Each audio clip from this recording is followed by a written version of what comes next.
Ohio inmate says he's too fat for execution. Here's the beauty of a story. A death row inmate scheduled for execution says he's too fat to be put to death, claiming executioners would have trouble finding his veins, and that his weight could diminish the effectiveness of one of the lethal injection drugs. You hear what lawyers are doing? You have any idea what a defense lawyer is? A psychopath with a law degree? Lawyers for Richard Cooey argue in a federal lawsuit that Cooey, 5'7" and 267 pounds, pardon me. How did this pig become 267 pounds at 5'7" in prison? Is that because he was starved because of maltreatment in jail? This murderer? He had poor veins when he faced execution 5 years ago, and the problem has been worsened by weight gain. The lawsuit filed Friday in federal court also says prison officials have had difficulty drawing blood from Cooey for medical procedures. Cooey, age 41, is sentenced to die for raping and murdering 2 young women in 1986. Well, maybe the attorneys could argue that the women were raped and murdered by him because they wouldn't give up free love. You know, had the women only given up free love, this poor man wouldn't have had to rape and kill them. Had we only been living in communist America then, would argue the psychopathic defense attorneys, had the women only given up their bodies to Richard Cooey, he wouldn't have had to rape and kill them. He's a gentleman. Maybe that's coming next. That's the laugh of the boys from NYU, the Seltzer boys. You don't like it? Shove it. You don't like it? Shove it. I'm sick of you. I'm sick of you. You're killing this country, you psychopaths, you. You liberal maniacs. You morons, you. What's it going to take for you to wake up? Tell me what it's going to take. When will you wake up for what you did? Your grandfather came here and kissed the ground? You woke up, you were born, and you know what you did? You urinated on the ground. That's what you did to this country, and the country hates you for it. A federal lawsuit to prevent an execution based upon a fat pig who gained 100 pounds in jail?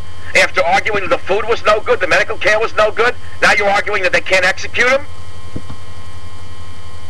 Cooey's public defender Kelly Culshaw Schneider said Monday, all of the experts agree if the first drug doesn't work, the execution is going to be excruciating.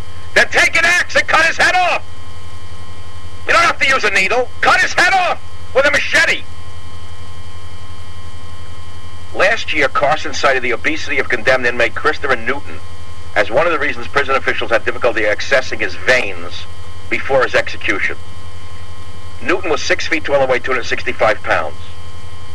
2 years ago, convicted killer Jeffrey Lundgren was put to death after a federal appeals court rejected his claim that he was at greater risk of experiencing pain and suffering because he was overweight and diabetic. When do we stop the lawyers?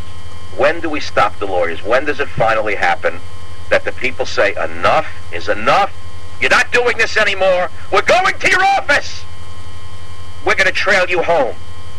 You're not going to do this to this country anymore. It's not a joke anymore. You're killing us.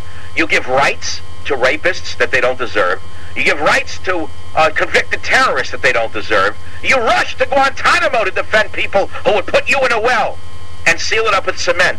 You're insane. You belong in a nut house, you crazies. Because you went to a law school, you think you're so smart? Because you can memorize books and cheat on the LSATs? You think you're going to run the country into the ground? What kind of government is this? Where is the government? How do they let this go on? Anybody who wants to file a lawsuit can, so we have an out-of-control legal system. And I'm the victim of it. I'm the victim of these psychopaths. I'll be back. No, it's too early to take a break. I better stop right here.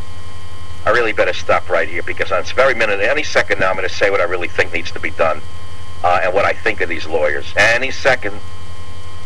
But I'm not ready to say it yet. All I know is this. Here we are in San Francisco. They tell the children that marijuana is good for them, but cigarettes are bad for them. They tell the children that they need to have drugs, sex, and rock and roll every day of the week, but they can't have a soda. Here is a city that it was found out was aiding and abetting illegal aliens who were felons now. Not just guys who were here working, but these were convicted drug dealers, and the mayor and his city officials spent over $600,000 shielding them from the federal government. You know, if you had in the 1930s Al Capone running Chicago like this, Elliot Ness would have raided the city and put the mayor of Chicago in prison by now. And the supervisors are all owned by the gangs. But you see, these are different times. They don't do it the same way anymore. Now they do it through peace and love and compassion and liberalism. But it's the same end. We have gang wars, we have shootouts, innocent families are getting killed, and we need the federal government to step in and take the city away from this group of insane people.